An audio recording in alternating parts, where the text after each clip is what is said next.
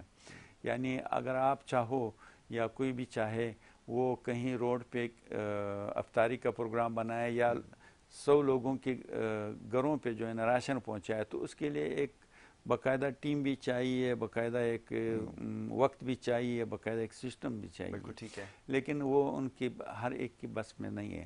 وہ الخیر ٹرسٹ باضابطہ طور پر ہر ایک منظم پروگرام رکھتے ہیں، اور اس کے لیے آسان یہی ہے کہ ہم ایک پیکج کا اعلان کرتے ہیں کہ اس پیکج کا اتنا تخمینہ ہے، اس میں 12-13 چیزیں ہوتے ہیں، اس تخمینے کے حد تک آپ ایک گھر کو سپورٹ کرو، 1000 کو سپورٹ کرو، لوگ ہمیں دے دیتے ہیں، پھر ہم میسج دے دیتے ہیں، لوگ ہمیں دے دیتے ہیں، تو اسی تناظر میں پھر لوگوں کی ہم سپورٹ کر رہے ہیں، اور یہ سلسلہ رمضان میں جاری رہتا ہے۔ اس کے علاوہ جو ہے استقبال رمضان میں ایک اہم چیز جو ہے وہ یہ ہے کہ بعضی مساجد کی میں حافظ قرآن کی ضرورت پڑتے ہیں، تو اس کو بعضی مساجد میں 3 دن، بعضی 5، 10، 15، 20، 21، 27 دن تک کی وہ تراویح تراویح میں قرآن کا ختم ہوتے ہیں۔ تو جن مساجد کی میں حافظ کی ضرورت ہوتے ہیں وہ بھی ہم سے رابطے میں رہتے ہیں کہ بھائی ہمیں حافظ کی ضرورت ہے، اور جن حافظوں کو جو حفظ کر کے اپنے زندگی میں کہ دوسری کام میں مصروف رہتے ہیں، لیکن وہ یہ کہتے ہیں کہ میں رمضان میں کہیں قرآن شریف سناؤں، تراویح میں پڑھاؤں، وہ بھی ہم سے رابطہ کر لیتے ہیں۔ یہ باقاعدہ اس کا اور ان کا کنٹیکٹ بھی ہم کرواتے ہیں تاکہ وہ ان کی ضروریات پورے ہو جائیں، مسجد والے کی پریشانی بھی دور ہو جائے، حافظ صاحب جو قرآن پڑھاتے ہیں ان کی بھی جگہ متعین ہو جائیں۔ اصل میں یہ حفظ قرآن جو ہے وہ جو حافظ رمضان میں قرآن سناتے ہیں اس سے بھول نہیں تھے، وہ یاد رہتا ہے، اور جو رمضان میں نہیں سناتے ہیں اس سے بالآخر بھول جاتے ہیں۔ تو یہ سلسلہ رمضان کا ایک خدمت کا جاری رہتا ہے، اس میں ہمارے ساتھ الحمدللہ لوگ شامل ہوتے رہتے ہیں، اور چاہے ایک کھجور ہو اور چاہے آپ لاکھوں کے راشن میں تقسیم کریں۔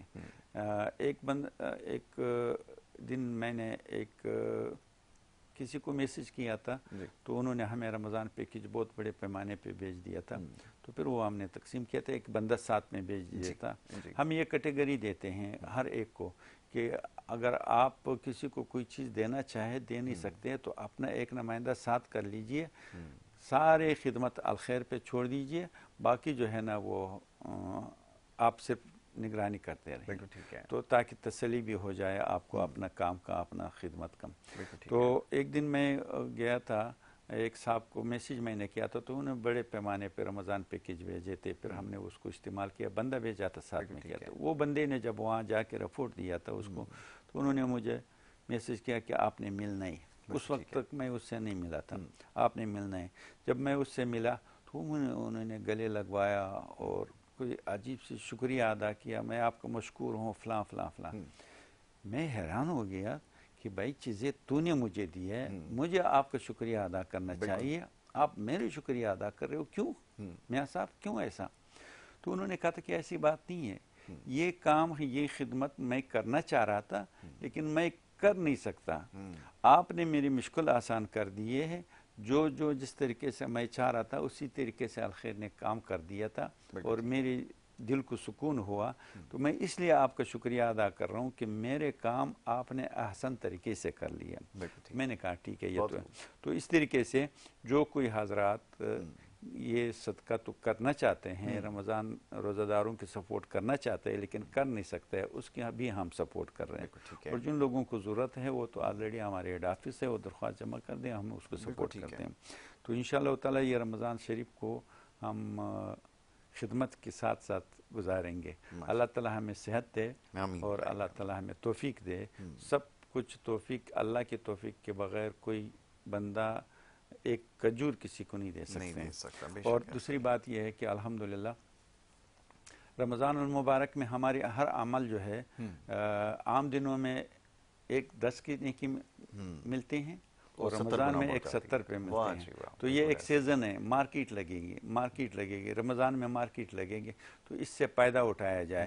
یہ کوئی ضروری نہیں ہے کہ آپ کسی کو بہت سارے دولت دے دیں, ایک گلاس پانی دے دو اور ایک کھجور دے دو, اور جن لوگوں کو آپ روزہ افطار کراؤ گے یہ کنفرم بات ہے کہ ان کو اتنی ثواب ملے گی جتنے روزہ دار نے روزہ رکھا ہے, اور روزہ دار کی ثواب میں ایک ذرا بھی کمی نہیں آئیں گے. اچھا طاہر بھائی, ایک چیز اور جاننا چاہوں گا, آج کل تو ہر طرف اس بارے میں بات ہو رہی ہے, مہنگائی کا اثر پڑا ہے کچھ؟ پہلے جو اخراجات ہوتے تھے وہ یقیناً اب تو بہت زیادہ بڑھ گئے ہوں گے, پھر یہ کہ جو کام کرنے والا ہے وہ بھی ایک لمحے کے لیے سوچتا ہے کہ میں کام پھیلاتا جا رہا ہوں. بہرحال برکت تو اللہ اس میں دینے والا ہے, لیکن مہنگائی کا کچھ اثر پڑا ہے؟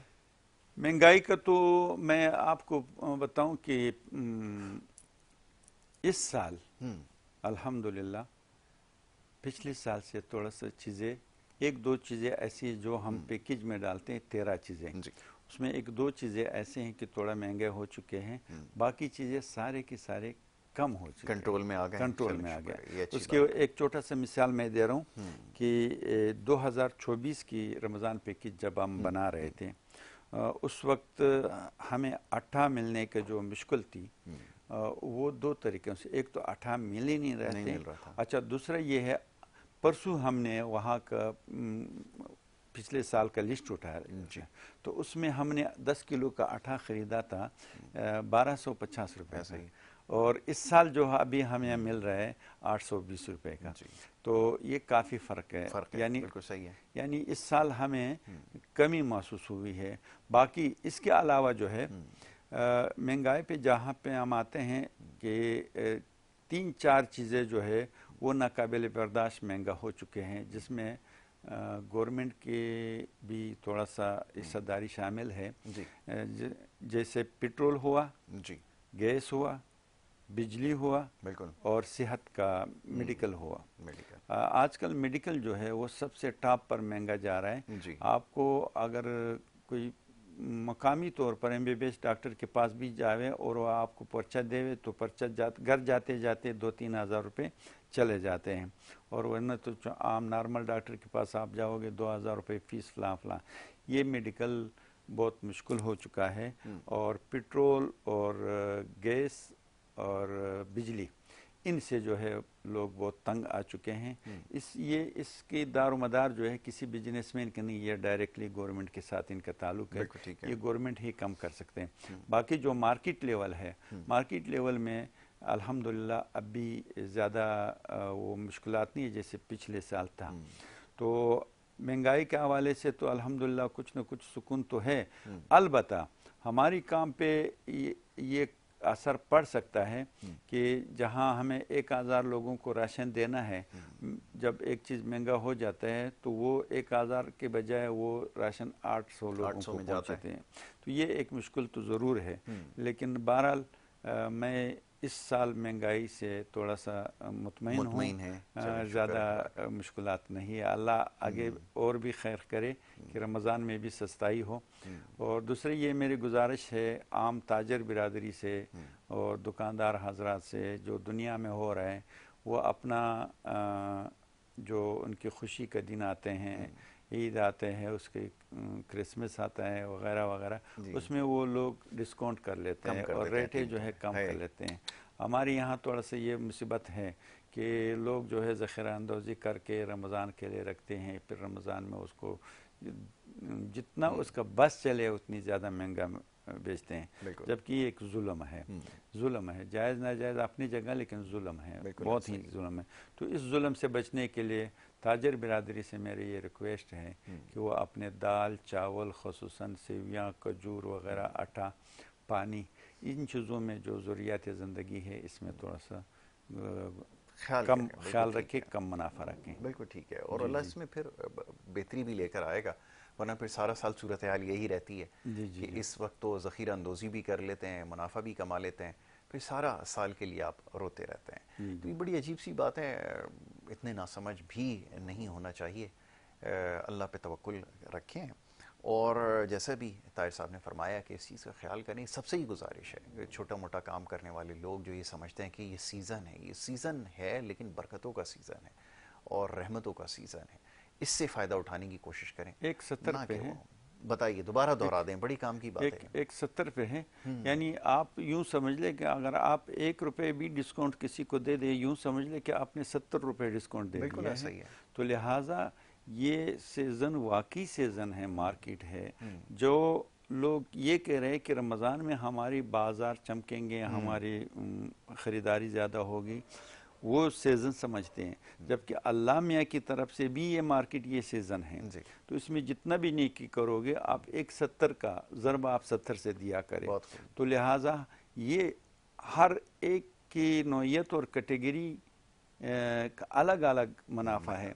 اگر بزنس مین اپنے ڈسکاؤنٹ ریٹ میں بھی ڈسکاؤنٹ کریں گے، وہ بھی 170 میں. بالکل ٹھیک ہے. اگر کوئی کسی کو کوئی چیز دیتے ہیں، وہ بھی 170 میں. اگر آپ تلاوت کرو گے تو وہ بھی 170 میں. اگر آپ نوافل پڑھو گے تو وہ بھی 170 میں. یہ سارے سیل لگا ہوا ہے، بس انعامات کی سیل لگا ہوا ہے. وہ انعامات آپ پر برس رہے ہیں، آپ اس کو سمیٹ لے، اس کو بہت خوب، اس سے بھرپور فائدہ اور اٹھائیں. دوسری ایک اہم جو بات ہے، وہ میری یہ ریکویسٹ ہے تھوڑا سا گورنمنٹ کی طرف سے میری یہ ریکویسٹ ہے، اگر میرے یہ آواز کہیں تک پہنچے تو وہ یہ ہے کہ خاص کر کے افطاری کے ٹائم میں ٹریفک کے مسئلے پیدا ہو جاتے ہیں. تو وہ مسئلے جو ہے وہ عوام علاقے کے نوجوانوں کو بھی چاہیے کہ وہ آ کر کے والنٹیئر کام کرے اور ٹریفک کو بحالی میں مدد دے دیں. اور البتہ گورنمنٹ کے لیے یہ ہونا چاہیے کہ وہ ٹریفک کے نظام کو تھوڑا سا بہتر بنائیں اور روڈوں کو کھلا رکھنے کی کوشش کریں. اور جو جہاں پہ روڈ زیادہ رش ہوتے ہیں، جن روڈوں پہ زیادہ پریشر ہوتے ہیں، ان روڈوں کو تھوڑا سا تجاوزات وغیرہ ہٹا کے اس کو کھلا رکھیں. ایسے مسئلے آتے ہیں. ہم تو یہ افطار بخش جو گاڑیوں کو دیتے ہیں وغیرہ، ہمیں پتہ ہوتا ہے، یعنی افطار سے ایک گھنٹہ پہلے جو ہے لوگ اپنے کام سے چھٹی کر کے چلے جاتے ہیں، لیکن وہ راستے میں ہی افطار کر لیتے ہیں. تو اس کے افطار جو ہے نا، وہ گھر میں بچوں کے ساتھ جو افطار ہوتا ہے یا اس کی خوشی ہوتے ہے، وہ ماند پڑ جاتے ہیں. اس کی تھوڑا سا دقت ہوتے ہے، موقع پر شربت نہ ہو، پانی نہ ہو تو وہ اس کو مشکل آتا ہے. تو ریکویسٹ یہ، درخواست یہ ہے کہ گورنمنٹ سے کہ وہ خاص کر کے رمضان المبارک میں جو بڑے شہر ہے، بڑے بڑے روٹ ہے، ان کو راستوں کو تھوڑا سا کلیئر رکھیں. اس میں وہ بھلے مقامی تنظیموں سے، اداروں سے، NGO سے اور طلبہ تنظیموں سے وہ یا اپنا رضاکاروں سے یہ اس سے مدد لے سکے، ان کے نوجوانوں کو وہ ہائر کر سکتے ہیں، اور بہت سارے نوجوان اس کام کے لیے حاضر بھی ہیں انشاءاللہ تعالی، لیکن یہ تھوڑا سا وہ ترتیب بنانا چاہیے، ترتیب بنانے کی ضرورت یہ ہے میرے ایک خاص طور ریکویسٹ پہ. ہے. بالکل آپ نے صحیح کہا کہ یہ وقت کی ضرورت ہے. طاہر بھائی بہت ساری باتیں ہیں، انشاءاللہ پھر موقع ملے گا ضرور آپ کے ساتھ جو ہے وہ ڈسکس کریں گے، بہت کچھ سمجھنے کا موقع ملتا ہے، خاص طور پہ جو کام کر رہے ہیں پلانٹیشن کے حوالے سے، یہ وقت کی بڑی اہم ضرورت ہے، اور شہر کراچی کے لیے تو خاص طور پہ یہ ایک بہت بڑی نعمت ہے.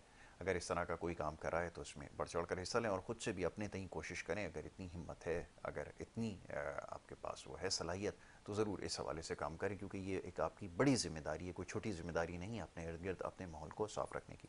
میں بڑا شکر گزار ہوں طاہر بھائی کا، بہت بہت شکریہ. پروگرام انشاءاللہ میں پھر تشریف لائے. ملیں گے انشاءاللہ جو بھی محمد طاہر کام انصاری ہو. صاحب جو ہے وہ ہمارے ساتھ تھے. اور جناب یہاں پر ہمارا وقت جو ہے وہ ختم ہوتا ہے، اجازت آپ سے لینی ہوگی. محمد یاسر اور ہماری ٹیم کو اجازت دیں. اللہ کے بعد